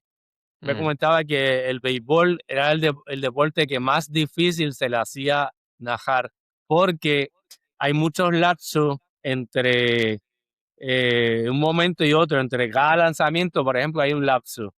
Y tienen que mantener la atención del oyente en todo momento. A diferencia de otros deportes donde quizás hay más acción y aun cuando tengan comentaristas en la narración del béisbol, en ocasiones pues ellos tienen que seguir narrando, hablando, hablar de tal forma que mantenga el interés del público. Entonces, en esas narraciones, los narradores también son fanáticos. Las emociones que ellos reciben las transmiten por la radio también. Y eso, pues, a la gente le encanta. Si es un narrador muy pasivo, en ocasiones dicen, no, pues yo lo escucho por otra estación o lo veo a través de otro medio, por las redes o de otro modo. ¿Y se llenan los estadios en Puerto Rico? ¿Cómo está la salud del béisbol hoy día? En términos de asistencia, Sí, en términos de fanáticos, se sí, ve. pues en los últimos años el béisbol profesional ha mejorado, porque ahora pues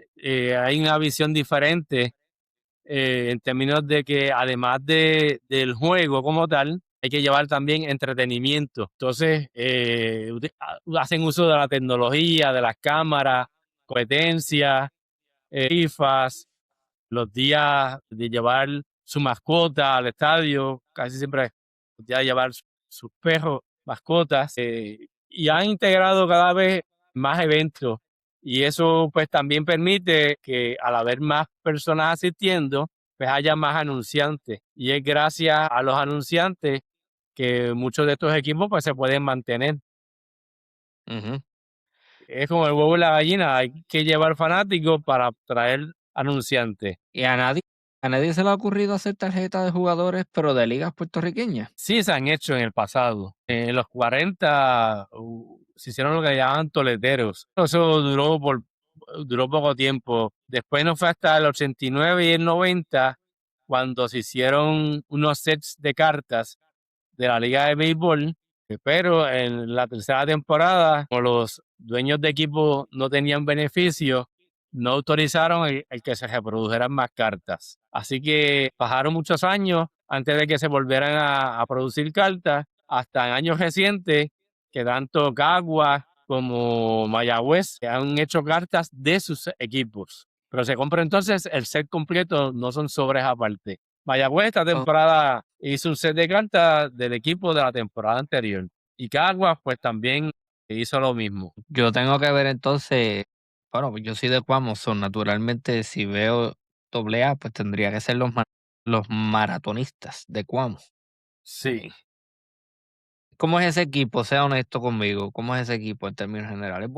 Pues en esta temporada, como apenas está comenzando, no sé cómo se presentan, lo que han jugado es 1 y 2 juegos, pero Guamo ha sido una franquicia que ha tenido buenos equipos y Guamo tiene mucha historia en el béisbol. Por ejemplo, Caratini, que es el abuelo de Víctor Caratini, que no recuerdo si tiene el mismo nombre, se le considera uno de los padres del béisbol en la República Dominicana. E históricamente, pues también ha estado bien vinculado al béisbol, aparte del béisbol federativo. Los maratonistas sí han tenido buenos equipos en años recientes, pero no, ahora mismo, la temporada como está comenzando, no sé cómo le ha ido en estos 2 juegos, quizás hasta 3 que hayan tenido. Pues ahí lo tienen, gente. Yo creo que deberíamos apoyar los deportes. Si le interesa el béisbol, véalo o escúchelo, busque la forma.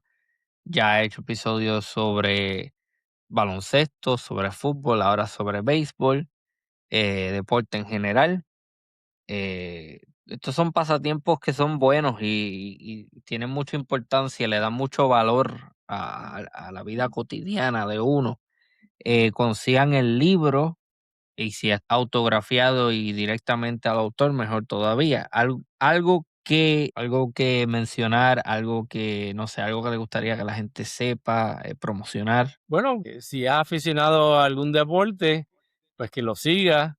Si le gusta coleccionar, pues que también lo siga. Es un pasatiempo, es una forma también de mantener la mente ocupada, de conocer personas, es una forma de preservar la historia, porque la memorabilia, pues precisamente de lo que trata sobre eso. Una bola autografiada por X jugador, pues es una historia, porque para saber si es un artículo de interés, pues tienes que conocer la historia del jugador, cuál fue su desempeño, de dónde vino, qué hizo, las más características buenas y mejor desempeño haya tenido ese atleta, pues quizás mayor va a ser el interés. Así Ujú. que una forma de pasar, de un entretenimiento sano y que en el caso del coleccionismo deportivo son cosas que no representan gastos, porque como te mencionaba, se ha convertido también en una industria y si llega el momento en que usted decide dejar de coleccionar, puede disponer que de seguro va a haber alguien con intereses similares que va a estar interesado en comprarle. Ujú. Y sobre el libro, pues le sugiero pues que aquellos que lo tengan, que hagan lectura y conozcan no tan solo sobre Luis Rodríguez Olmos, sino sobre la historia del béisbol en Puerto Rico y cómo ha evolucionado desde sus orígenes en el 1938 del béisbol profesional hasta su fallecimiento en el 2017. Bueno, pues muchísimas gracias. Ha sido un episodio memorable. Yo creo que es la palabra idónea. Aprendimos mucho, creó interés. Así que nada, apoyen el trabajo del señor Harold Acevedo, consigan el libro. Visita archipiélagohistórico.com. Si me quiere apoyar a mí también, puede visitar la página, hacer alguna donación o comprar algo de la tienda. Siempre ayuda a dejar un buen review y compartir el podcast. Y nada, muchísimas gracias, señor Harold Acevedo, por haber participado de esta edición de Archipiélago Histórico. Gracias a ti también y al público que nos escucha y nos ve. Adelante. Bueno, gracias nuevamente. Seguiremos en contacto y esta ha sido una nueva edición del Archipiélago Histórico. Hasta la próxima.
Padre nuestro que estás en el cielo, santificado sea tu nombre. Venga a nosotros tu reino. Hágase tu voluntad en la tierra como en el cielo. Danos hoy nuestro pan de cada día. Perdona nuestras ofensas, como también nosotros perdonamos a los que nos ofenden.